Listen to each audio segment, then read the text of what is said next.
What is going on, everybody? My name is Blitzwinger, and of course, welcome on back to another Mixels or Lego Mixels review. And today we're going to be taking a look at the Series 1 Infernites family, Zorch, who just looks absolutely fantastic. He's got this kind of goofy yet cute face going on, so I can't wait to see what he looks like in person. That being said, of course, this is set number 41502. It consists of 45 pieces. Of course, this is a tie-in with the Cartoon Network Mixels show, which is pretty fantastic. Right up at the top here, we see Zorch as he's interpreted on the show, I believe. Again, I have yet to see the show personally, so I can't wait to actually check it out, because these toys have definitely made me want to watch it. But as you can see, there's Zorch, and there's what he looks like in plastic form, so I can't wait to see how well that matches actually once we get it all assembled. The interesting thing is that it's only 45 pieces, which makes him the least amount of pieces from all the Infernites families.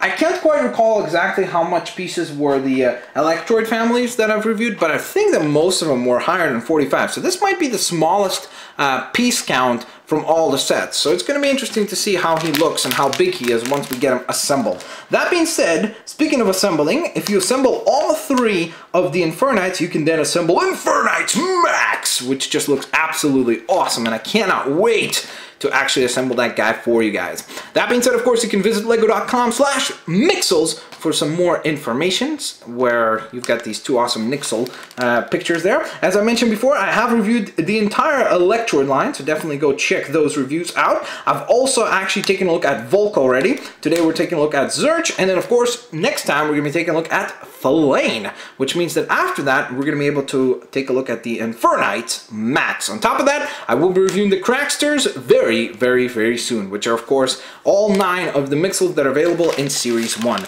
That being said, now that we've taken a look at the packaging for the one and only Zorch, let's go ahead and get him out of package, fully assembled, and take a look at the goodies inside, shall we? I've got Mr. Zorch fully assembled, and my oh my, I have to say that he is probably my favorite of the Infernites characters. I don't know, I just really love one particular feature about him, which we will discuss in just a moment. But of course, you will notice that his body and his torso and kind of everything below lower the neck is not particularly distinct. Like, there's nothing that really sets him truly crazily apart, let's put it that way, from the other Mixels in the Infernite category. I mean, he's pretty simplistic. He's got a decent amount of articulation with the arms. I actually do like the legs articulation. It's articulated very well. A lot of maneuverability there. I even like things like, for example, you could have these red pads facing either outwards, kind of to point out his thighs, or if you want, you could give him a little bit of a different silhouette and look by pointing them sideways. So that's really nice. But you have seen definitely something flashing from the back,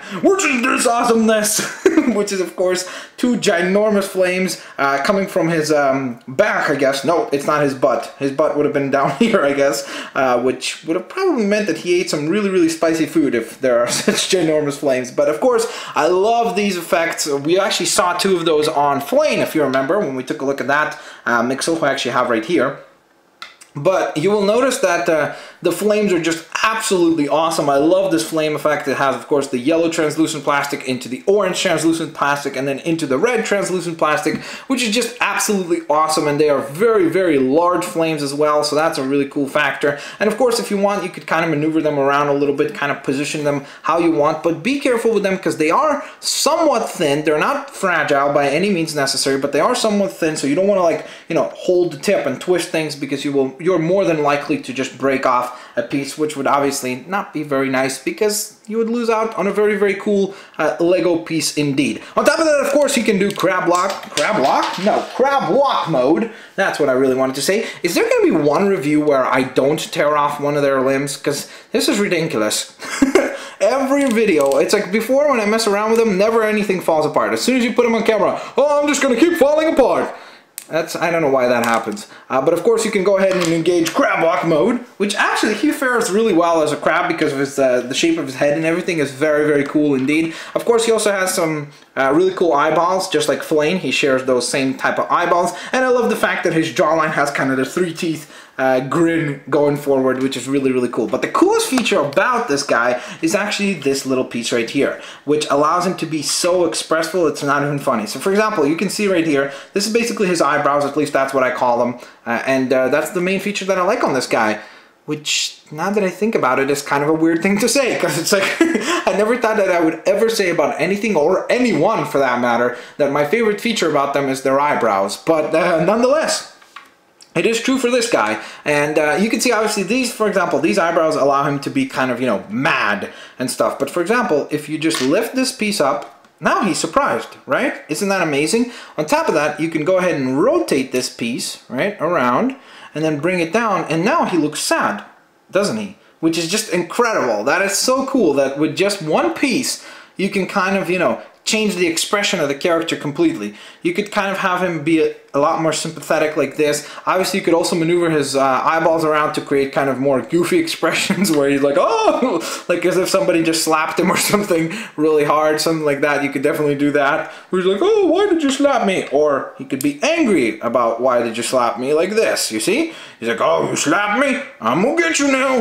Which is very, very cool, and I think that that's a really nice feature about Zorch here indeed. But with all that being said, now that I've dropped another piece, I don't know why this is happening. Seriously, guys, like, don't worry about these guys ever falling apart or anything like that.